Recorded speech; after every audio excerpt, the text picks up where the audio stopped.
Most of you understand that we have hundreds and hundreds of ships that are parked off the West Coast. This is stuff coming mostly from China, which I saw the best meme I think I've seen the other day. And it was the wording that said, when we manufacture things in America, we don't have ships sitting off the coast. There you go. That's the answer. Right. Make our stuff here. We have outsourced all this stuff to be manufactured in China, and it's coming back to bite us in the backside. And Joe goes, and now he's blaming somebody else for the fact that his policies are helping create this logjam, but he wants to blame the private sector. Let's watch. This is not called a supply chain for nothing. This means that terminal operators, railways, trucking companies, shippers, and other retailers as well. Strengthening our supply chain will continue to be my team's focus. If federal support is needed, I will direct all appropriate action. And if the private sector doesn't step up, we're going to call them out and ask them to act. Ooh, he's going to call them out and ask them to act. His team is focused on it. Joe, you haven't been focused on anything since you took office. I hate to be so harsh, but this is really ticking me off. Yeah. Blaming the private sector because he's got unions out there that won't work past a certain hour. That's part of his problem, and he kowtows to them. That's one issue. Secondly, all of the environmental policies that California has make it very difficult to get trucks into California because they only allow certain kinds of trucks to come in there and unload those ships. In the meantime, he's all about the environment. What do you think it's doing to the environment that those ships are sitting out there idling in the ocean for weeks and weeks and weeks on end, doing nothing but just sitting there with crews having to be paid, fed, and housed instead of moving into the ports and getting that stuff off the ship? It is absolutely disastrous. But here again, when Joe finishes his screaming at the teleprompter, here's how he exits. That's what we're going to do. God bless you all, and may God bless the longshoremen, rail workers, truckers, and all the workers who are keeping our economy going. May God protect our troops. Thank you all so very much. There he goes. Bye, Joe. Walk away, Joe. Takes another hike. You know, I find it interesting. He blames all those people and then said, God bless them. I'm not sure which it is. Is it their fault? Are we asking God to bless them? I don't know. It's just very frustrating to me. All right, let's get to some questions, because I know we surely are getting some, right? Maybe he means to say it like we do in the South.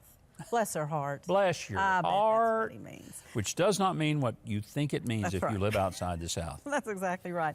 All right, let's start with a super chat. Mark Smith has hit us up. Thank you so much for that.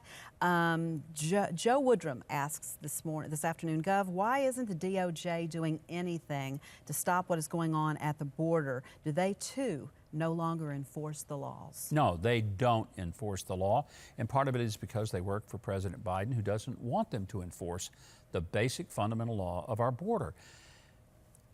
Let me be very clear.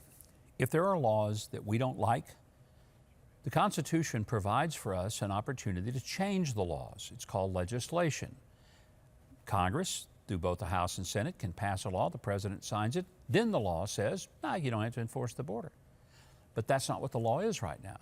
So unless Joe Biden can get both houses of Congress to pass a piece of legislation that says we don't care about the border, we're not going to enforce it, we're not going to pay any attention to the laws, then he's supposed to do it.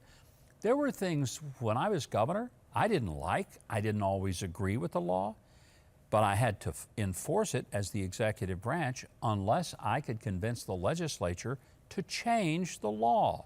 You don't get to pick and choose which laws you want to enforce and which ones you don't.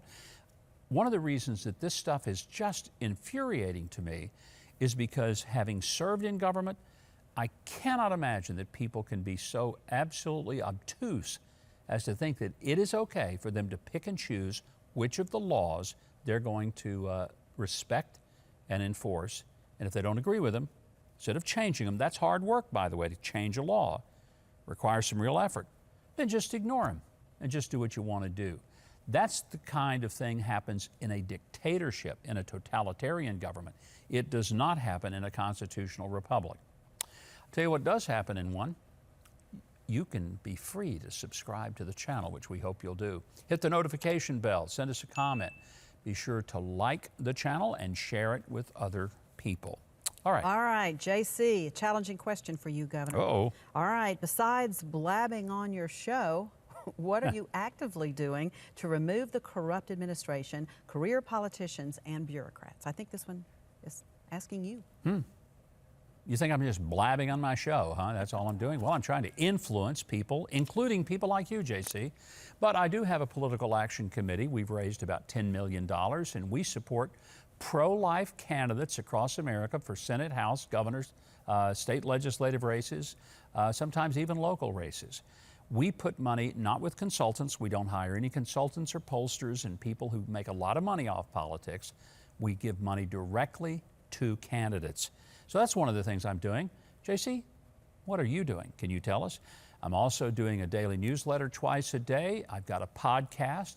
I'm also involved in a number of other activities that are engaged in trying to move public opinion and to encourage people to stand up for their basic constitutional rights. So that's what I'm doing. And yes, I'm blabbing on my show. But if you listen and watch, you'll find out that I'm blabbing to tell people what's happening, and I hope that maybe that is of some interest even to you.